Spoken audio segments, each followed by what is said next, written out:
So the other week, Countryfile aired a 15-minute segment in which the topic of hunting was the subject of discussion.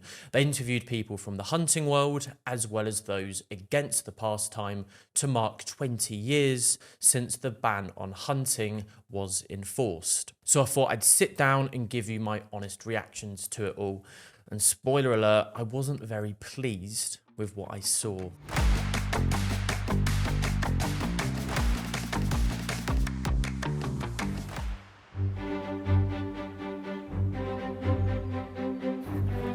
It's a sunny winter's morning in West Sussex, and this pack of hounds is raring to go. They're about to head off with the Crawley and Horsham hunt. I can't believe they picked this hunt, of all hunts, by the way, too. I mean, this particular hunt is literally known for being one of the most violent criminal hunts in the entire country. And this is the hunt that they've chosen to highlight the lovely, legal, legitimate activity of trail hunting. These horses and hounds are going trail hunting. This form of hunting became the norm in 2005 when the previous Labour government banned the hunting of foxes with hounds in England and Wales. Former huntsman Richard Gurney is showing me how the scented trail is laid for the hounds to follow. So what's about to happen here? So we're just about to What's about to happen here is a complete load of bollocks. put some scent onto this rag. Right. We'll just start it off here in this field. So that is leaving a line, a trail of scent on the ground, is it? Exactly. And the smell of what? It's an aniseed-based scent with some cooking oil and some slightly warm water, basically. And yet, literally for the past 20 years, groups like the Countryfile Alliance hunt themselves and said to public, to campaigners, that these scent trails are made of fox urine. Yet in this piece, they're suddenly now saying it's aniseed and cooking oil. Some people use fox urine. Do you do that? We have done. You have to remember that these hounds basically were bred to hunt live quarry. That's very much in their genetics, but at the end of the day, we found that aniseed and cooking oil works very well. The appeal of trail hunting is evident among the riders today. Just love coming out with a really fun group of people, enjoying the countryside and seeing parts of the countryside that I wouldn't ordinarily see. These people do know they can go on a walk, or if they need to go horse riding, go out horse riding to see the countryside, and that you don't need to be involved with a hunt to do so. Just putting that out there, just in case I had no idea. But for some, it's not just a fun pastime. They say trail hunting also makes a huge contribution to their livelihoods. I'm a farrier, so I put shoes on the horses. So some of the horses that I shoe are hunt horses, so they'll be out trail hunting like today. It's nice to come and see the horses that I work on out doing their jobs, yeah. I hate this phrasing too about the horses doing their jobs, as if these animals get a say and they're, paid a living wage and this is their 9 to 5. I mean, it's just bonkers. These are sentient beings who, if you asked them, probably wouldn't want to be doing what they're doing. Oh, God. I've been a livery yard owner for the past 40 years, and it's lovely to see people around, community get together. It's something we've done for the past 20 years, legally. As the hunt follows the scented trail, it's not long before they're being watched. These are hunt saboteurs. They say they go out to observe hunts with the goal of spotting and stopping any illegal fox hunting. This group tells us they're only here because another nearby hunt cancelled, so instead came to monitor what they described as the well-behaved Crawley and Horsham hunt. Supporters claim this is just a bit of harmless fun, allowing a tradition to continue that's existed since the 1600s. But opponents say all too often trail hunting is being used as a cover for illegal fox hunting. Andrew Osborne, chairman of the Masters of Foxhounds Association, has joined me on today's trail hunt in West Sussex. His association is the governing body for around 150 foxhound packs across the UK. This should be interesting. I wonder if they'll bring up the ridiculous statement that Andrew actually made in leaked hunting office webinars, where he described how laying trails can be done to create an element of plausible legal hunting. I'm sure the interviewer will pick him up on that. He insists hunts don't set out to intentionally chase foxes, despite claims that trail hunting acts as a smokescreen for some to continue the hunting of foxes. Who's breaking the law? Who's still chasing foxes? Who's still chasing foxes? Yeah. Well, the hounds are still chasing foxes when they have an accident, in terms of they go off line and accidentally then pursue a fox. You stop it happening, you then go back to your trail, and you get back within the law. Except that hardly ever happens. Hunts continually allow their hounds to go off the so-called scent and chase, pursue and kill wild mammals. The intention is not to chase foxes. There's a strongly held view amongst the police that trail hunting is a smokescreen. That is just not true. There has been, since the ban, over 300,000 days of hunting. There has been around 30 prosecutions of registered hunts, who I represent. That is less than 1 in 10,000. Could there have been so few prosecutions because, as the police say, it's very, very difficult to get prosecutions? Could the answer be that it's very difficult to get a prosecution because when in the main not breaking the law?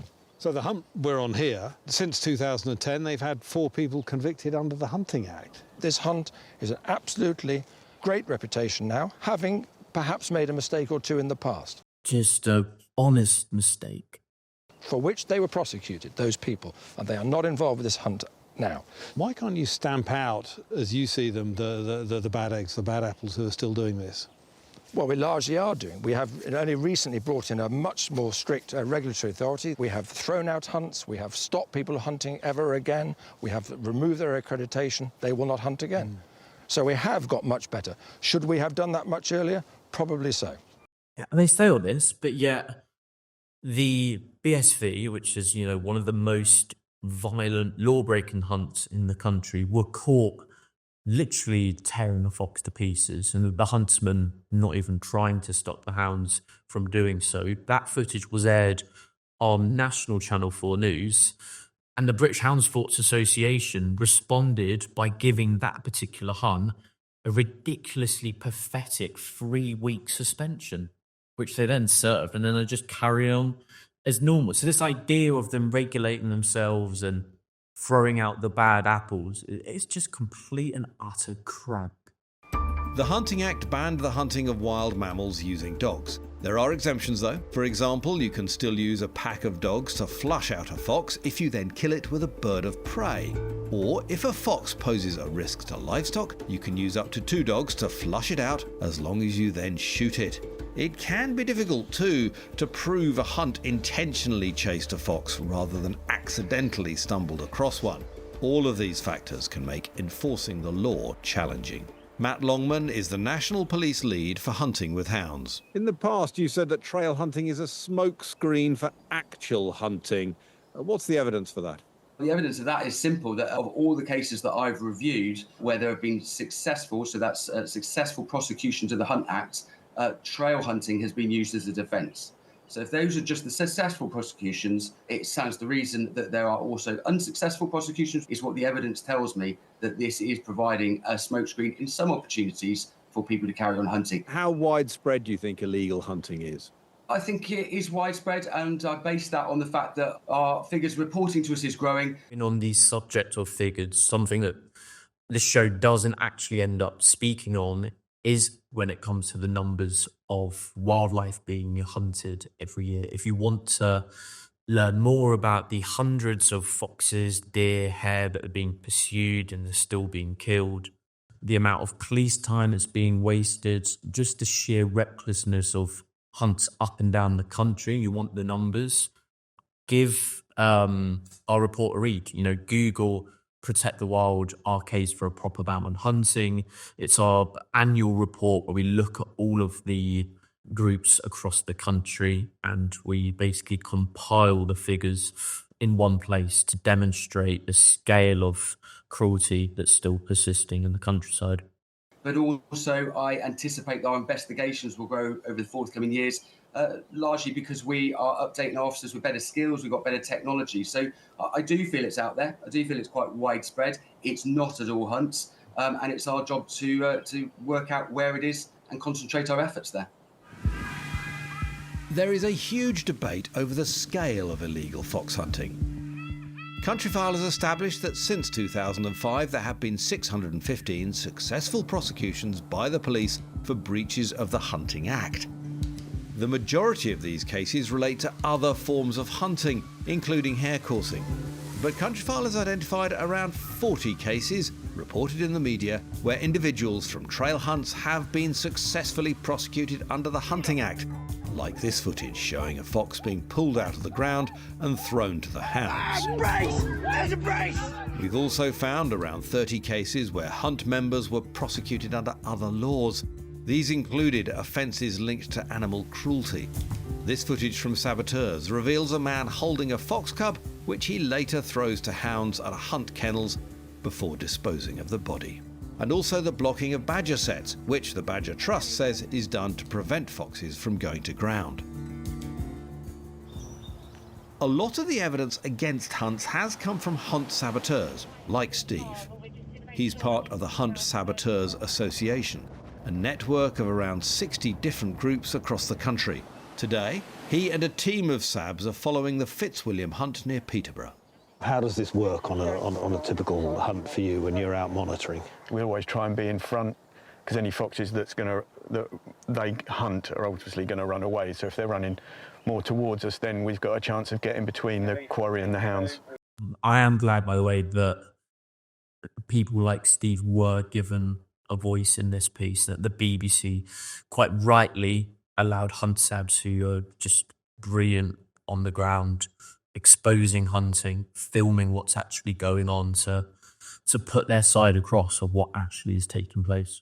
That's our prime directive, is to save the hunted animal. And do you think you have done?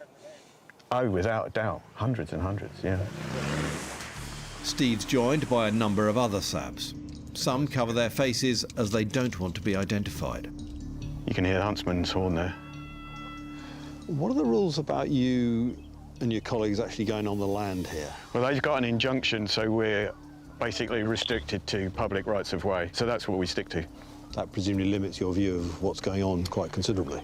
It can do, yeah, but, you know, we can... This host is really trying to just undermine bits. I mean, not that I'm accusing him of being pro-hunt, of course not, but yeah, very odd line of questioning, as you'll see later on. It'll be pretty effective. That's it, team. We're going to pick you up on Milking Slade Lane. Sounds like you've got quite a few people out there today from the different voices I'm hearing. Yeah, there'll be several groups out, so we try to cover as much ground as we can, like groups of 2, 3, whatever. Can we go for that pickup in probably 3 or 4 minutes? Yeah, copy. OK, I'm going to have to move. OK.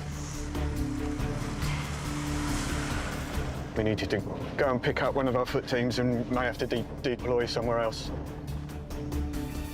Steve says they have good reason to follow the Fitzwilliam hunt. Since the ban came into force, 2 members have been convicted under the Hunting Act. Steve says he gave evidence in the 2 most recent fox hunting incidents in 2016 and 2022. And there's currently an ongoing police investigation into an alleged fox hunting incident involving the Fitzwilliam hunt last November. Do you feel it's been left up to you to police this activity? I think so. I think if we had an effective piece of legislation where it was easier for the police to get prosecutions, then maybe they would be more keen to act accordingly. Do you consider you and your colleagues to be fanatical about this? Not fanatical at all. We just don't like... See what I mean about the weird line of phrasing? To see people abusing our wildlife and getting away with it. What is the end goal? A complete ban on hunting with hounds.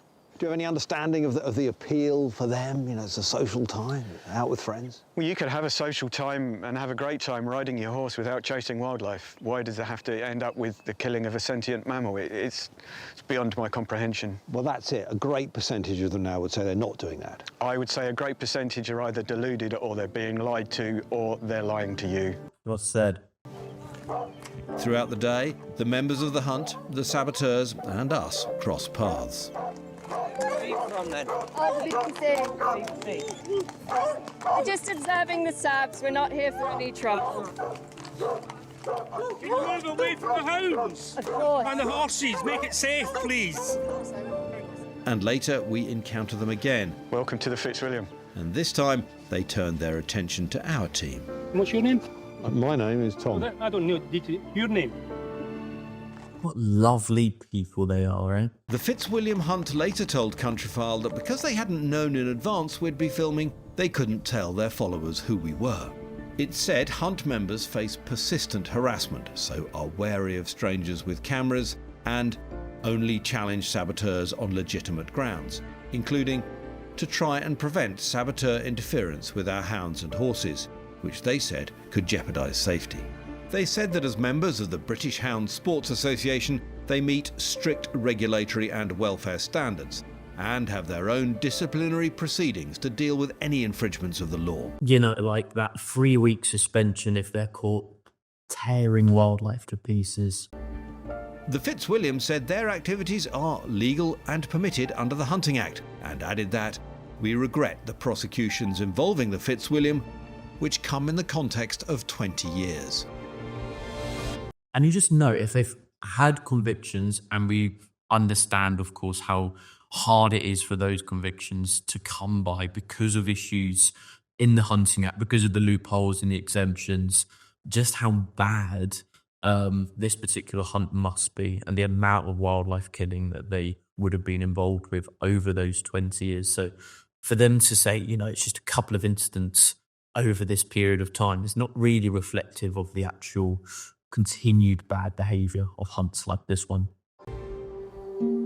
It seems like life has got harder for hunts in recent years. Organisations like the National Trust and Natural Resources Wales have stopped trail hunts from using their land. In 2023, Scotland tightened its hunting law, announcing a 2-dog limit on hunts unless they have a special licence.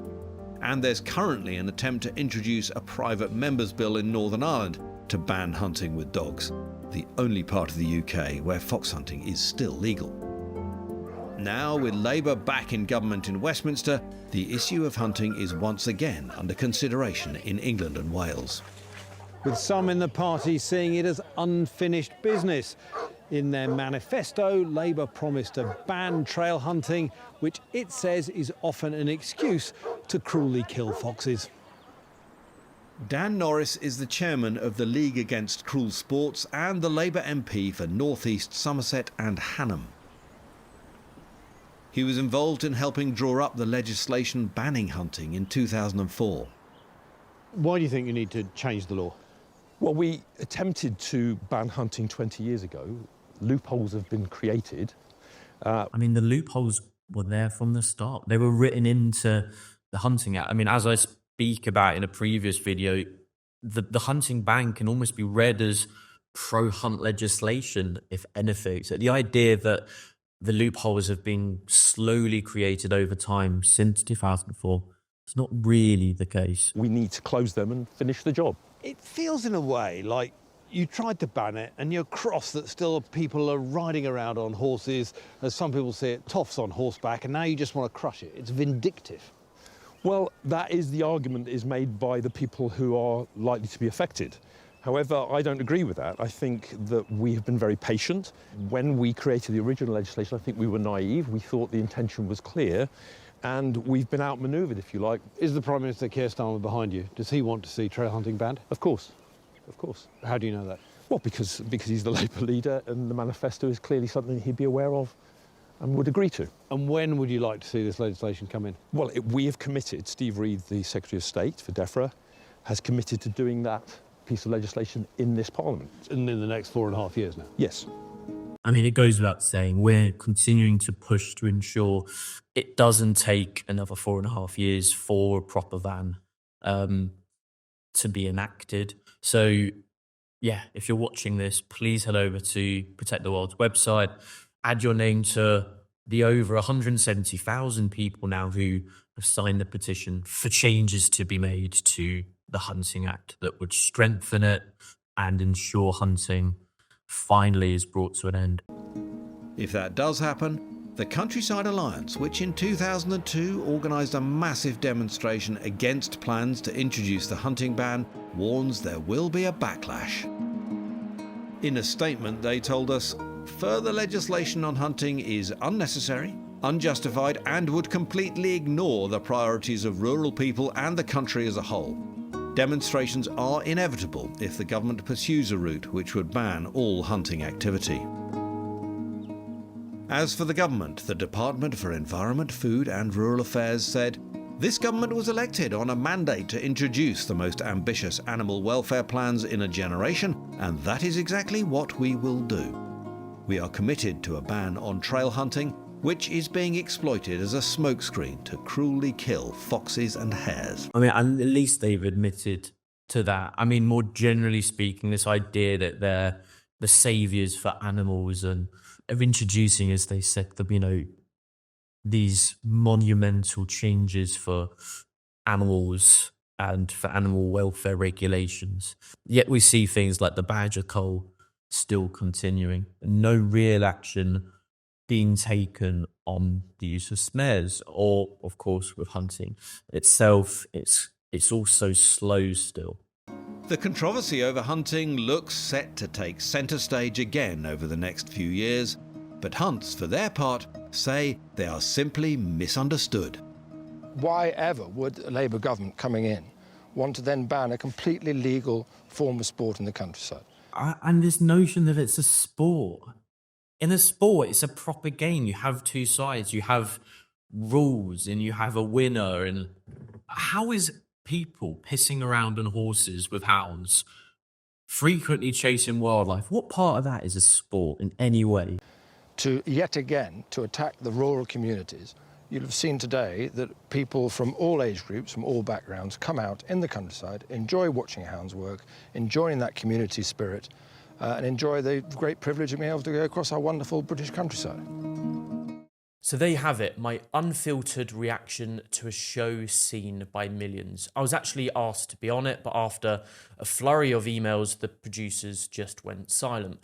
And this was quite a shame, because they wanted recent examples of fox hunting, which we sourced and provided, along with figures from our latest report, yet literally none of it was used.